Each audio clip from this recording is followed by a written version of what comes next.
નમસ્કાર મિત્રો, સ્વાગત છે આપણું YouTube channel MS power GK પર।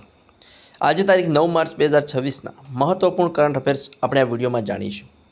આજના આ કરંટ અફેર્સ ખાસ કરીને પોલીસ ભરતી 2026, તલાટી, જીપીએસસી, પીએસઆઈ, એએસઆઈ, બિન સચિવાલય તથા અન્ય તમામ સ્પર્ધાત્મક પરીક્ષાઓ માટે ખૂબ જ મહત્વપૂર્ણ છે। આ વિડીયોમાં આપણે આજના તાજા સમાચાર પરથી તૈયાર કરેલા મહત્વના પ્રશ્નો અને જવાબો સાથે જણાવીશું, જે તમારી પરીક્ષાની તૈયારીને વધુ મજબૂત બનાવશે। તો મિત્રો, વિડીયોને અંત સુધી જરૂર જુઓ, કારણ કે દરેક પ્રશ્ન તમારી પરીક્ષામાં કામ આવી શકે છે। ચાલો મિત્રો, હવે શરૂ કરીએ આજના મહત્વપૂર્ણ કરંટ અફેર્સનું। ગુજરાતની પ્રથમ હાઈટેક નર્સરી ક્યાં બનાવવામાં આવશે? તો બનાસકાંઠા જિલ્લાના ડીસા તાલુકાના ડાવસ ગામે ગુજરાતની પ્રથમ હાઈટેક નર્સરી બનાવવામાં આવશે। દર વર્ષે આંતરરાષ્ટ્રીય મહિલા દિવસ ક્યારે મનાવવામાં આવે છે? તો 8મી માર્ચના રોજ દર વર્ષે આંતરરાષ્ટ્રીય મહિલા દિવસ મનાવવામાં આવે છે। 2026ની આંતરરાષ્ટ્રીય મહિલા દિવસની થીમ શું છે? તો rights, justice, action for all womens and girls. 2026ની આંતરરાષ્ટ્રીય મહિલા દિવસની થીમ છે rights, justice, action for all women and girls. Open એઆઈના નવા ચીફ પીપલ ઓફિસર તરીકે કોની નિમણૂક કરવામાં આવી છે? તો અરવિંદ કેશીની। ઓપન એઆઈના નવા ચીફ પીપલ ઓફિસર તરીકે અરવિંદ કેશીની નિમણૂક કરવામાં આવી છે। પશ્ચિમ બંગાળના નવા રાજ્યપાલ તરીકે કોની નિમણૂક કરવામાં આવી છે? તો પશ્ચિમ બંગાળના નવા રાજ્યપાલ તરીકે RN રવિની નિમણૂક કરવામાં આવી છે। તાજેતરમાં કોના દ્વારા ડિજિટલ કનેક્ટિવિટી ઇન્ફ્રાસ્ટ્રક્ચર માટે નવું રેટિંગ ફ્રેમવર્ક લોન્ચ કરવામાં આવ્યું છે? તો જવાબ છે telecom regulatory authority of India. તાજેતરમાં telecom regulatory authority of India દ્વારા ડિજિટલ કનેક્ટિવિટી ઇન્ફ્રાસ્ટ્રક્ચર માટે નવું રેટિંગ ફ્રેમવર્ક લોન્ચ કરવામાં આવ્યું છે। ભારતીય વાયુસેનાનું સુખોઈ 30 MKI ફાઇટર જેટ તાજેતરમાં કયા ક્રેશ થયું? તો જવાબ છે આસામના કાર્બી આંગલોંગ જિલ્લામાં। કઈ ટુર્નામેન્ટમાં વિજય મેળવ્યા બાદ ભારતીય મહિલા ક્રિકેટ ટીમને લોરિયસ નામાંકન મળ્યું છે? તો જવાબ છે ICC મહિલા વર્લ્ડ કપ 2025માં વિજય મેળવ્યા બાદ ભારતીય મહિલા ક્રિકેટ ટીમને લોરિયસ નામાંકન મળ્યું છે।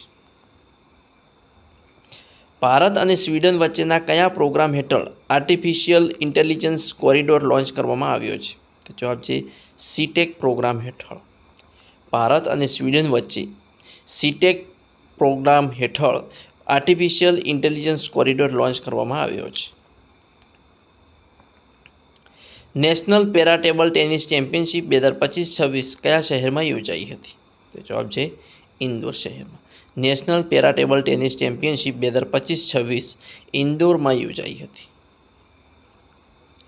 તાજેતરમાં કયા દેશમાંથી 2 લાખ વર્ષ જૂના ઘોડાના DNA મળી આવ્યા છે? તો જર્મનીમાંથી।